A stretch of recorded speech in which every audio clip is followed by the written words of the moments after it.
Party प्रदेश कार्यालयामध्ये आयोजित या पत्रकार परिषदेमध्ये आपल्या सगळ्यांचं स्वागत।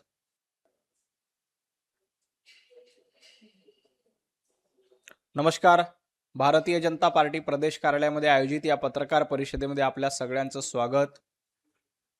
जनाब संजय राऊत यांना माझा सवाल आहे, 2023 ला महिला आरक्षण विधेयक जेव्हा संसदेमध्ये पारित होत होतं तेव्हा संजय राऊत गांजा ओढत बसले होते का?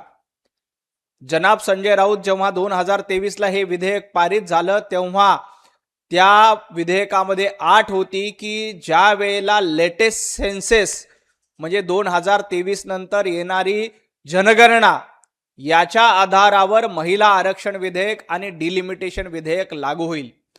जर आपण 2023 च्या विधेयकाचा दाखला घेतला तर 2034 पर्यंत महिला आरक्षण विधेयक लागू करता येणार नाही।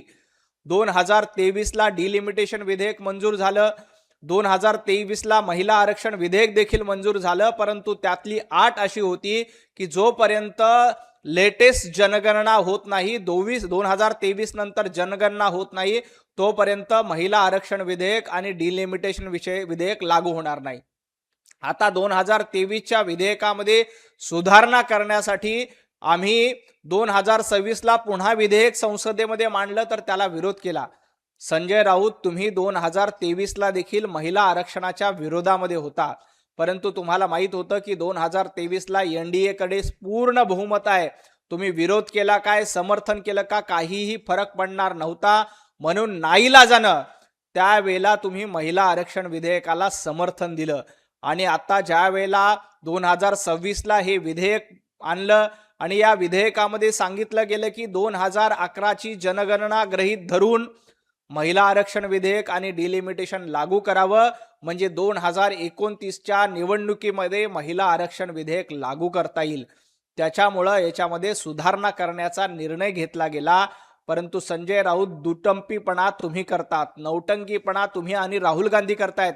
एका बाजूला राहुल गांधी महिला आरक्षणाच्या गप्पा मारतायत, महिला सक्षमीकरणाच्या गप्पा मारतायत, आणि दुसऱ्या बाजूला संसदेमध्ये महिला आरक्षण विधेयक पास होऊ देत नाही।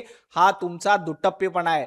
संजय राऊतांना ही सगळी माहिती आहे, परंतु संजय राऊत ज्या वेळेला 2023 ला महिला आरक्षण विधेयक मंजूर झालं होतं त्यावेळेला तुम्ही गांजा उडत संसदेमध्ये बसला होतात, राज्यसभेमध्ये गांजा उडून बसला होतात का? याचं उत्तर महाराष्ट्राला द्या। दुटप्पीपणा आणि नौटंकीपणा जनाब संजय राऊत करतायत।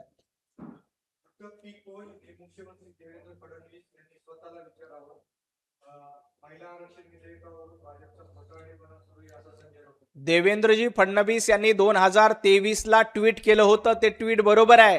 2023 ला विधेयक मंजूर झालं, त्याच्यामध्ये 2023 नंतर होणारी जनगणना महत्वाची होती। आता सुधारणा विधेयकामध्ये 2011 ची जनगणना गृहीत धरा आणि 2029 ला महिला आरक्षण विधेयक लागू करा अशी अट आहे, अशी मागणी आहे, परंतु तुम्हाला 2029 ला महिला आरक्षण विधेयक लागू होऊ द्यायचं नाही। तुम्हाला हे महिला आरक्षण विधेयक पुढे ढकलायचं आहे। तुमची इच्छा आहे की 2029 ला महिलांना आरक्षण मिळू नये, त्यासाठी 2034 उजाडलं पाहिजे। त्यामुळं राहुल गांधी या बिलाला विरोध करतायत, जनाब संजय राऊत या बिलाला विरोध करतायत, आणि महिलांना संसदेमध्ये येण्यापासून रोखण्याचं पाप हे महाविकास आघाडी, इंडिया आघाडी, काँग्रेसकडनं केलं जात आहे। या इथल्या महाराष्ट्रातल्या आणि देशातल्या महिलांना हा तुमचा पूर्ण दुटप्पीपणा, नौटंकीपणा माहिती आहे। देवाभाऊंचं ट्विट काल देखील बरोबर होतं, आज देखील योग्य आहे। 2023 ला मंजूर झालेल्या बिलाची अंमलबजावणी करा। आताच्या महिला आरक्षण विधेयकात डिलिमिटेशन बिल घुसवले। आताच्या महिला आरक्षण विधेयकामध्ये डिलिमिटेशन बिल घुसवलेलं नाही। 2023 ला देखील डिलिमिटेशन मंजूर झालं, 2023 ला देखील महिला आरक्षण मंजूर झाले। संजय राऊत, तुम्ही राज्यसभेमध्ये गांजा उडत बसल्या होतात का, हा माझा सवाल आहे।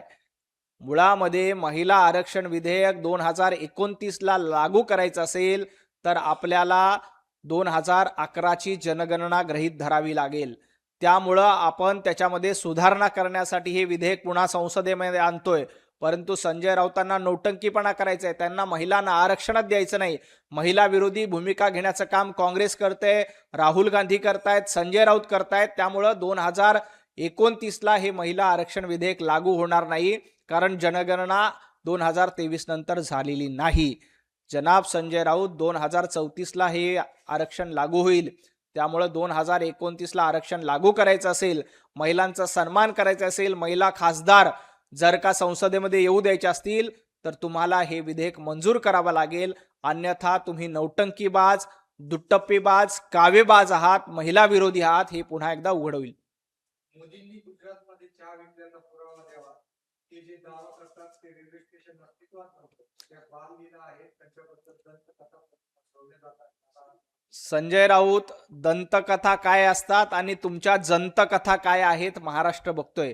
तुमची पोटदुखी होते कारण तुमच्या पोटामध्ये जंत झालेले आहेत.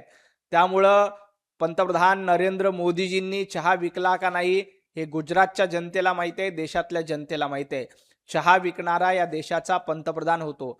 आणि जनाब संजय राऊतांना माझा सवाल आहे, तुम्ही दाऊदची कॉलर पकडली होती, दाऊदची कॉलर पकडलेला व्हिडिओ किंवा फोटो जनाब संजय राऊतांकडे आहे का? संजय राऊत सर्वसामान्य घरातून कार्यकर्त्यांना संधी देणारा एकमेव पक्ष भारतीय जनता पार्टी आहे. राहुल गांधी कुठल्या सर्वसामान्य घरातनं आलेत? उद्धवजी ठाकरे कुठल्या सर्वसामान्य घरातनं आलेत? आदित्य ठाकरे कुठल्या सर्वसामान्य घरातनं आलेत? याचं उत्तर जनाब संजय राऊत महाराष्ट्राला द्या. पण भारतीय जनता पार्टीतले शेकडो नेते, मग ते देवेंद्रजी फडणवीस असतील, पंतप्रधान नरेंद्र मोदीजी असतील, अमित भाई शाह असतील, योगी आदित्यनाथ असतील, असे शेकडो नेत्यांची नावं घेता येतील ज्यांना कुठलीही राजकीय पार्श्वभूमी नाही. ते सर्वसामान्य कुटुंबातून आलेत आणि या देशाचं नेतृत्व करतायत. राहुल गांधी कुठल्या सर्वसामान्य कुटुंबातून आलेत? राहुल गांधींना सोनिया गांधींचा मुलगा म्हणून किंमत आहे, राजीव गांधींचा मुलगा म्हणून किंमत आहे. आणि काँग्रेसचा इतिहास बघितला तर पंडित जवाहरलाल नेहरू, मग इंदिरा गांधी, मग राजीव गांधी नंतर सोनिया गांधी, सोनिया गांधी नंतर राहुल गांधी, हा घराणेशाहीचा इतिहास तुमचा आहे. भारतीय जनता पार्टी सर्वसामान्य कार्यकर्त्यांना संधी देते. जनाब संजय राऊत, काँग्रेसमध्ये कुठल्या सर्वसामान्य माणसाला संधी दिली एकदा सांगा. सामान्य घरातून येणारा व्यक्ती असं वागत नाही. फडणवीस धर्मात वाद लावत आहे असा आरोप राहतो. देवाभाऊ कुठल्याही धर्मात वाद लावत नाही, तर देवाभाऊ महाराष्ट्राला पुढे घेऊन जाण्याचं काम करतात. देवेंद्रजी फडणवीस यांनी काल नागपूरमध्ये तरुणाईसोबत संवाद साधला आणि राहुल गांधींची कॉपी करण्याची आम्हाला गरज नाही. 2025ला तेव्हा जेनझीचं आंदोलन नव्हतं, तेव्हा देखील वरळीच्या डोममध्ये देवाभाऊंनी तरुणाईंशी संवाद साधला होता. त्यामुळं नौटंकीबाज, दुटप्पीपणा करणारे कावेबाज तुम्ही आहात.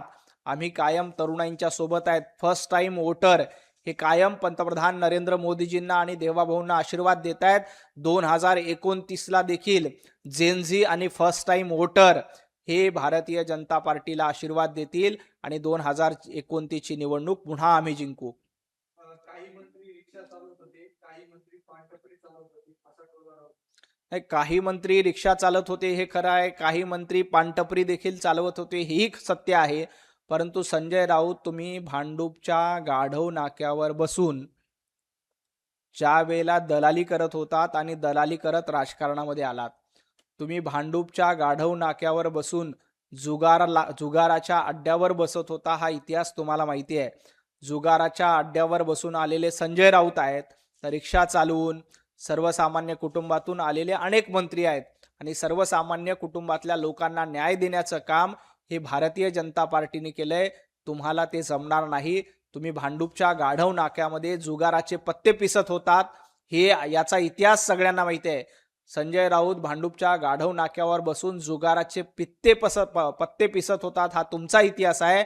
तर सर्वसामान्य कुटुंबातून भारतीय जनता पार्टीचं नेतृत्व घडवणं हा आमचा इतिहास आहे. सामान्य रिक्षा चालकांना मराठी शिकायला आग्रह केला जातो, मग कॉर्पोरेटवाल्यांना मराठीचा आग्रह करणार काय? महाराष्ट्रामध्ये सर्वांना मराठी आली पाहिजे, मग सामान्य रिक्षा चालक असो, कॉर्पोरेटचे लोक असो किंवा अन्य काही असो.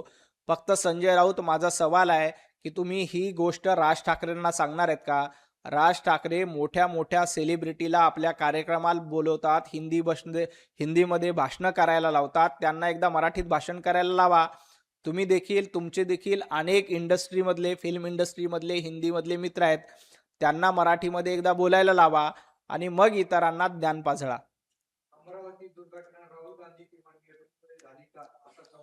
अमरावतीची दुर्घटना अतिशय गंभीर आहे. या प्रकरणात मुख्यमंत्री माननीय देवेंद्रजी फडणवीस साहेबांनी चौकशीचे आदेश दिलेत.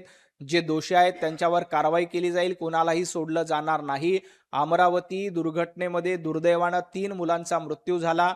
या प्रकरणात स्वतः देवाभाऊंनी चौकशीचे आदेश दिलेत आणि या प्रकरणात जे कोणी दोषी असतील त्यांच्यावर कारवाई केली जाईल. शालेय पोषण आहाराचा ठेकेदार हा सर्वपक्षीय आहे, त्याच्यावर कारवाई करा असं म्हटलंय. शालेय पोषण आहाराचा ठेकेदार जेव्हा उभाटा गटाचं सरकार होतं तेव्हा देखील त्यालाच ठेकेदारी दिली जात होती. जेव्हा उद्धवजी ठाकरे मुख्यमंत्री होते तेव्हा तुमचे ठेकेदार कोण होते? तुमच्या ठेकेदाराकडनं किती कोटी रुपयाचं कमिशन घेतलं आणि मातोश्री 2 कसं बांधलं याचं उत्तर संजय राऊतांनी द्यायला पाहिजे. शालेय पोषण आहार प्रकरणात कालच माननीय मुख्यमंत्र्यांनी चौकशीचे आदेश दिलेत. दोषींवर कारवाई केली जाणार आहे. परंतु तुम्ही खिचडीमध्ये घोटाळा केला, तुम्ही कफनमध्ये घोटाळा केला. कोविडच्या काळामध्ये कामगारांना वाटणाऱ्या खिचडी खाणारे तुम्ही. तुमचा इतिहास सगळ्यांना माहिती आहे. कमिशन खोरीवर भांडूपचं घर बांधलंय, मातोश्री 2 बांधली, हे देखील महाराष्ट्रातल्या जनतेनं ओळखलेलं आहे. कुंभमेळ्यातील 1% रक्कम शाळांवर खर्च करा. कुंभमेळ्यात दलाली केली जाते आणि ती चंपतराव यांच्या खिशात जाते असा आरोप. संजय राऊत, संपतराव राऊत तुम्ही आहात. महाराष्ट्र संपवण्याचं काम, उभाटा गट संपवण्याचं काम तुम्ही केलंय आणि काँग्रेसची दलाली करणं, काँग्रेसकडनं कमिशन घेणं हा तुमचा धर्म झालाय. त्यामुळं कुंभमेळ्यावर टीका करू नका. कुंभमेळा हा हिंदूंचा सण आहे. हिंदूंच्या पवित्र सणामध्ये, हिंदूंच्या पवित्र उत्सवामध्ये लाखो भाविक अतिशय निर्मळ मनानं गोदावरीच्या काठावर येणार आहेत. परंतु तुम्हाला हिंदू एक झालेला नकोय. तुम्हाला हिंदू जाती जातीमध्ये फुटला पाहिजे, जाती जातीमध्ये विभागला पाहिजे, हे तुमचं षडयंत्र आहे. त्यामुळं तुम्ही कुंभमेळ्याला विरोध करतायत. परंतु एक लक्षात घ्या, ज्यांनी ज्यांनी कुंभमेळ्याला विरोध केला त्यांचं राजकारण संपलं. अखिलेश यादव यांनी कुंभमेळ्याला विरोध केला होता, त्यांचं राजकारण संपलं. आज त्यांची काय अवस्था झाली बघा. उभाटा गटाने आणि जनाब संजय राऊतांनी जर कुंभमेळ्याला विरोध केला तर त्यांचं राजकारण संपल्याशिवाय राहणार नाही. त्यांचं राजकारण देशोधडीला लागेल, त्यांच्या पक्षाची देखील वाट लागेल. कारण तुम्ही हिंदूंना विरोध करतायत. ज्यांनी ज्यांनी हिंदूंशी पंगा घेतलाय त्यांचा कार्यक्रम झालाय, हे जनाब संजय राऊतांनी ध्यानात ठेवावं. आणि राहिला प्रश्न शाळेचा, तर शाळेमध्ये सुधारणा करणं, शाळांना अनुदान देणं. तुमच्या काळामध्ये एकाही शाळेला अनुदान दिलं नाही, तर देवेंद्रजी फडणवीस साहेबांनी हजारो शाळांना अनुदान देऊन पुन्हा एकदा शाळा सुरळीत केल्या, शाळा चांगल्या केल्या. आज निश्चितपणे ग्रामीण भागामध्ये काही शाळांची दुरावस्था आहे, परंतु ते सुधारण्यासाठी सरकार कटिबद्ध आहे आणि त्यासाठी सरकार प्रयत्न करते. खूप खूप धन्यवाद.